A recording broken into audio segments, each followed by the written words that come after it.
The boardroom was silent. The CEO of Northbridge Enterprises, Jonathan Blake, leaned back in his chair, staring at the stack of failed proposals scattered across the polished mahogany table. He was known for being a hard man to impress. Decades of business had hardened him. Today, however, he was restless, waiting for the next appointment. His secretary poked her head in nervously. "Sir, your 2 o'clock has arrived." Jonathan didn't look up. "Send them in." But when the door opened, it wasn't a sharply dressed professional. It was a little girl, no older than 9, wearing a faded pink sweater, clutching a worn folder in her tiny hands. Her braids were slightly messy, and her shoes looked a size too big. "Excuse me, sir," she said softly, her voice trembling but determined. "My mom's sick, so I came instead." The room froze. Jonathan, a man unshaken by billion-dollar deals, blinked. "You came instead?" She nodded. "Yes. My mom was supposed to present her idea to you today. But she fainted this morning. She's in bed, and I didn't want her to lose her chance, so I brought this."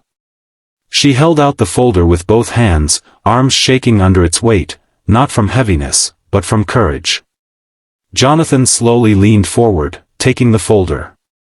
"What's your name?" "Emily," she whispered. Jonathan could have dismissed her.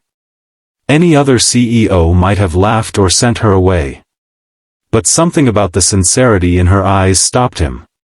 Against every instinct, he opened the folder.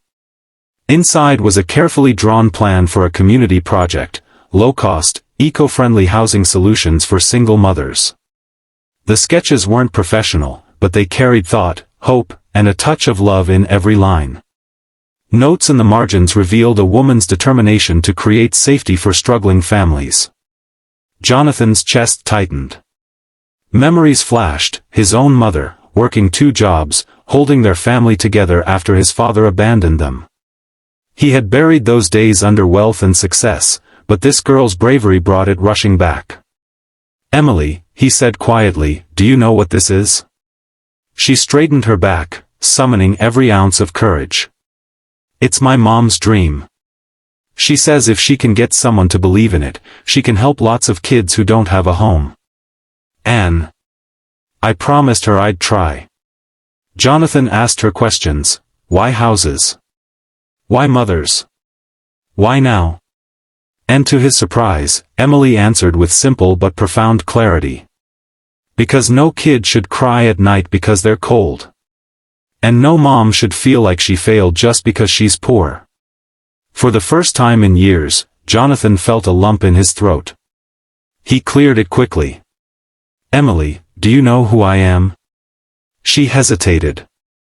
"A very important man. But, right now, you're just the person I need to listen." The boardroom, once cold and sterile, suddenly felt alive. By the time Emily finished explaining her mother's dream, Jonathan had made his decision. He stood, buttoning his suit jacket. "Emily, tell your mother she doesn't have to worry anymore. Northbridge Enterprises will fund this project fully. And more than that," he paused, looking down at her with a rare smile, "will make her dream bigger than she ever imagined." Emily's eyes widened. "You mean, she won't lose her chance?" Jonathan knelt so he was eye level with her. "She just gained one. Because of you." Tears brimmed in her eyes as she whispered, "Thank you, sir. My mom, she'll be so happy." That night, Jonathan visited Emily's mother at her modest apartment. She lay pale on the couch, surprised when her daughter led him in. "Mr. Blake," she gasped, trying to sit up. "Stay down," Jonathan said gently. "Emily told me everything. And I want you to know, your dream is now our mission." The woman covered her face, overwhelmed. Emily hugged her tightly, whispering, "See, Mom? I told you he'd listen." Weeks later, ground broke on the first site for Haven Homes, a housing initiative for struggling families. News outlets across the country praised the unlikely partnership between a powerful CEO and a single mother's vision.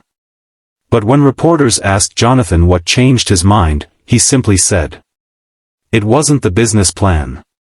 It was a little girl's courage to show up when the world expected her to stay silent." Emily's mother's dream became a reality. Families found shelter, mothers found dignity, and children found warmth. And Jonathan Blake, the man once known only for his ruthless ambition, was remembered for something greater, his humanity. Because sometimes, the smallest voice in the room carries the biggest truth.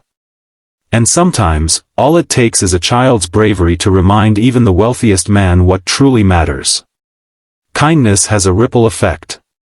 One small act of courage can move hearts, change destinies, and transform even the coldest spaces into places of hope.